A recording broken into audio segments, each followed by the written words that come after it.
Coming up on your MTN 10 o'clock news, rounding the bases. I am Justin Robichaux at the Hampton Inn for a fundraiser that will help bring high school baseball to Great Falls. We'll have that story for you on MTN News. I'm Jonathan Amberian in Helena. Northwestern Energy is set to take over majority ownership of the Colstrip power plant next month. Now they're asking regulators to weigh in on how they're planning to use some of the power that comes from that ownership stake. And later, a holiday dip in blood supply could leave hospitals straining for supply. More on why the Red Cross is encouraging people to donate. From Montana's news leader, this is the MTN 10 o'clock news. Good evening and thanks for trusting KRTV for your 10 o'clock news. I'm Tim McGonigal. First tonight, we're checking in tonight on the fundraising efforts to bring high school baseball to Great Falls. The community has been stepping up and organizers say they're making some real progress. MTN's Justin Robichaux takes a look at where things stand now. High school baseball is inching closer to reality as the Great Falls Advocates for High School Baseball host their fundraiser at the Hampton Inn.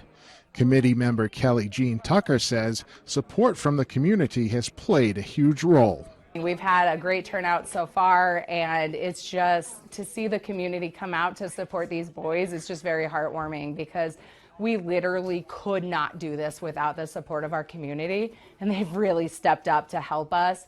Tuckerman explains the fundraising goal. Our second goal is $95,050 by January 31st of 2026. And as before this event, we were about at 38,000, 40,000. So we're really hoping after tonight that we'll be, a little bit closer to that 50 range. CMR high school baseball player Caden Neal adds he is looking forward to playing on the diamond. It's super exciting. I'm just glad we're starting something, and I hope it leaves a lasting impact on Great Falls. Tony Forster will be the first head baseball coach at CMR High School. I'm very excited. I'm a CMR grad myself. I coach football there as well, and so it's just an honor to be selected as the first CMR head baseball coach. Forster credits Great Falls Advocates for High School Baseball for leading the charge in fundraising, and the kids are realizing it is almost time to play ball. Great Falls Advocates have been a huge supporter, setting all this up, doing a lot of the fundraising. And the kids are starting to come around a little bit more and kind of understand that this is happening. We're a go for this spring for sure, and it's just getting everybody excited. Great Falls Advocates for High School Baseball says once they meet their goal at the end of January 2026, they will have to raise another $95,000 for January 2027 and another $95,000 for January 2028. Then it will be taken over by the Great Falls Public School District athletic budget. If you would like to donate, visit our website. In Great Falls, Justin Robichaux, MTN News.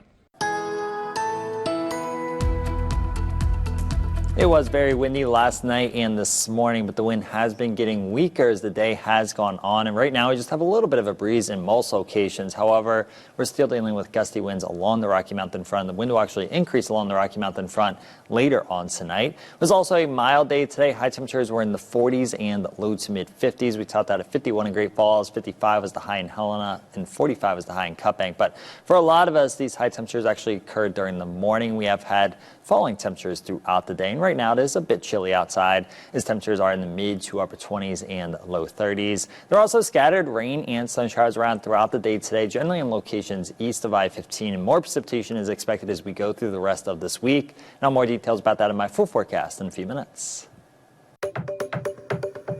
At the end of this month, Northwestern Energy is set to take over majority ownership of the Colstrip power plant, and now they're asking regulators to sign off on some of their plans for the newly acquired power.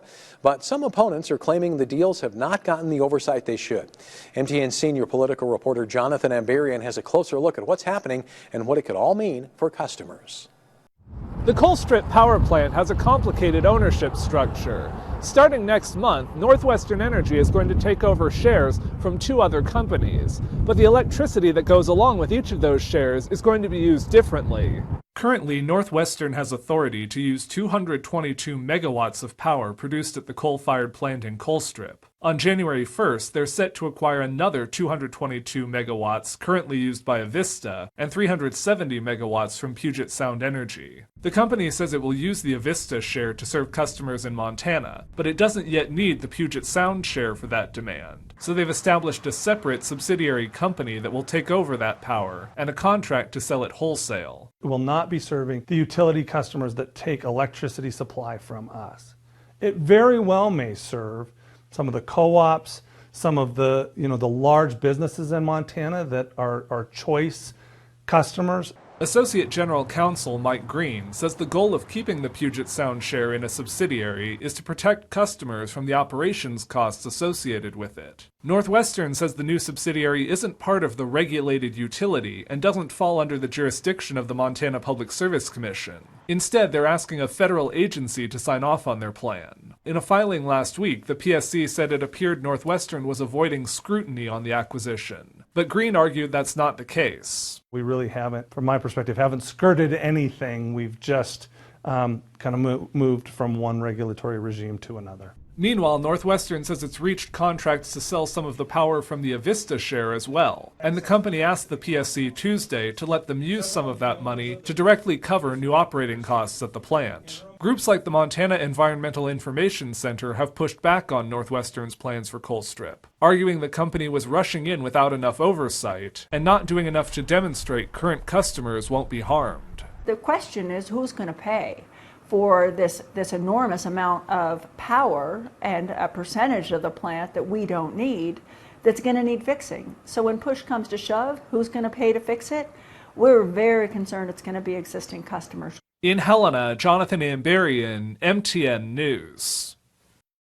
To mark the third day of his 12 Days of Giving, Governor Greg Gianforte encouraged eligible Montanans to give the life-saving gift of blood through the American Red Cross of Montana.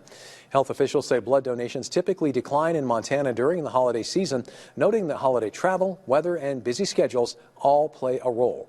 According to the American Red Cross, every 2 seconds, someone in the United States needs life-saving blood, including cancer patients, expecting moms, and accident victims. The Red Cross says the process takes about an hour, including registration and a health screening, and there are several locations across the state where you can sign up.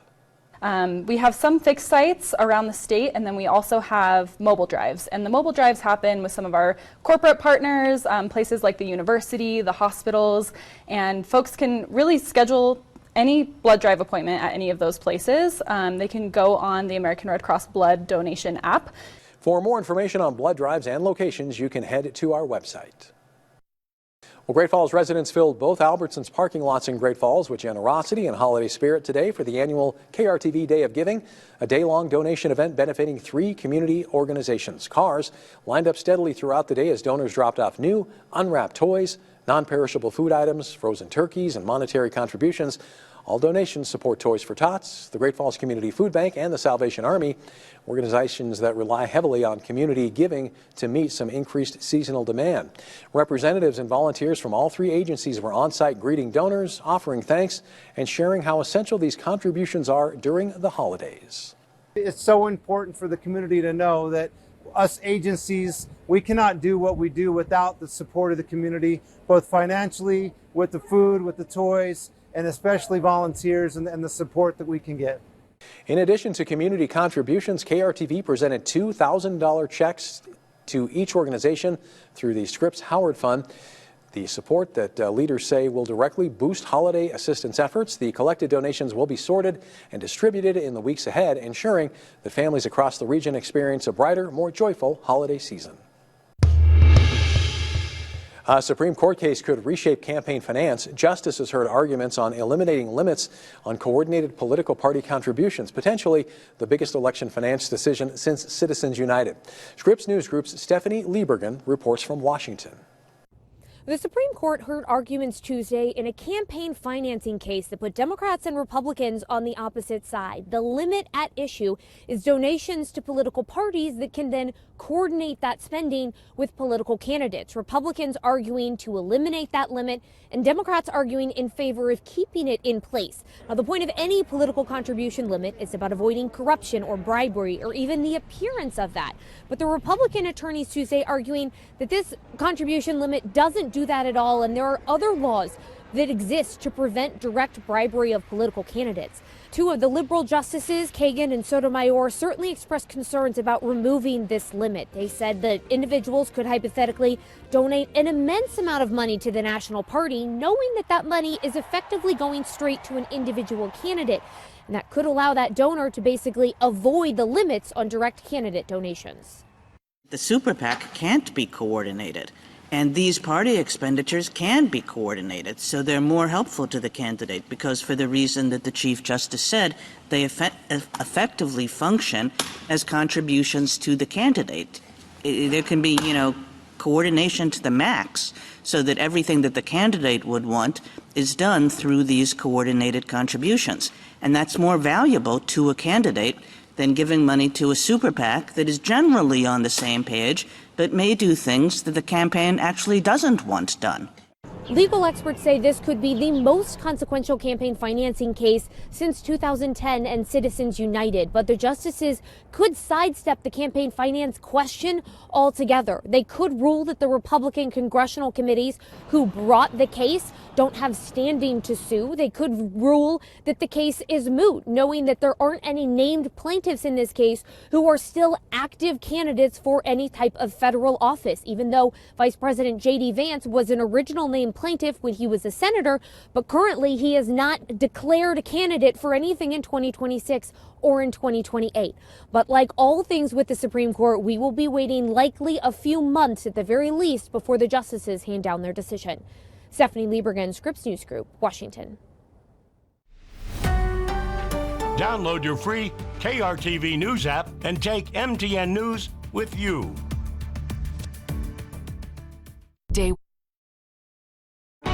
From Montana's news leader, you're watching the MTN 10 o'clock news. Tattoos and technology don't usually go hand in hand, but artists say it's helping their designs come to life faster. But as AI-generated tattoo designs grow in popularity, so do scams trying to take advantage of customers. MTN's Quentin Shores breaks down what you need to know. The AI industry has brought a new facet to tattooing as far as what it is that we can utilize to dip into new trends, into new styles and stuff like that. Times are a-changing here in Great Falls, and nowhere is that more prevalent than the growing use and discourse surrounding AI. Now, it's even reached the tattoo industry. AI art can sit down with a client and you can literally draw something up, put it in a program, and you can change things up so quickly with your clientele to better suit them and what their perspective is on what they want to see. Artists like Stefan of Alpha Tattoos have decades worth of experience, and with that experience, they're able to recognize the potential benefits of AI, but are concerned with newcomers using the technology as a basis for their art, stifling their growth. A lot of newcomers into the industry are floundering the foundation of the industry because they're utilizing nothing but AI.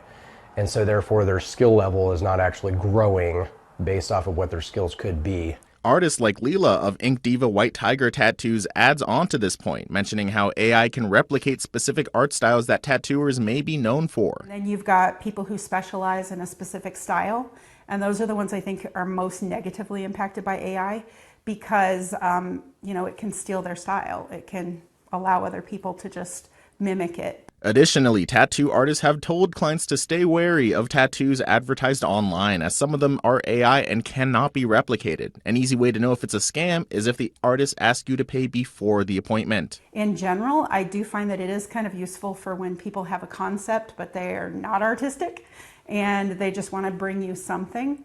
But it's never going to eliminate the role of the artist because the artist knows what's going to translate well into a tattoo, what's going to age well, what's going to work. There may be discourse surrounding the topic, but as of now, it seems as though we're still far from the technology replacing the human artists who create these works. In Great Falls, Quentin Shores, MTN News.